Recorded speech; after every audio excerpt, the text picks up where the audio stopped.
ഗാർണിഷ്മെന്റ് ആയിട്ടൊന്ന് വന്നിരിക്കാട്ട് ഉപ്പ് വെച്ചിട്ട് അപ്പൊ നമുക്കൊന്ന് ഇത്തിരി വാട്ടർ ഒന്ന് ഒഴിച്ചു കൊടുക്കാം. സാധാ വാട്ടർ ആട്ടോ.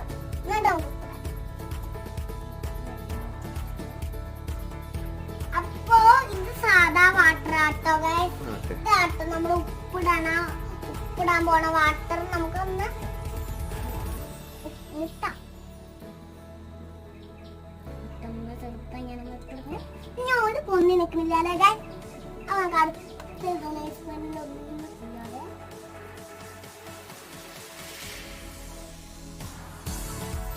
ഉപ്പിട്ടുണ്ട് കേട്ടോ. താഴത്തെ വാട്ടർ ആട്ടോ. നമുക്ക് മൂത്തിട്ടോ.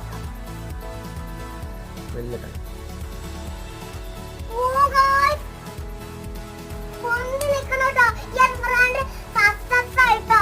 നോക്ക് നിങ്ങള്. അപ്പൊ ലൈക്ക് ഷെയർ സബ്സ്ക്രൈബ്. ഇനിയും വീഡിയോ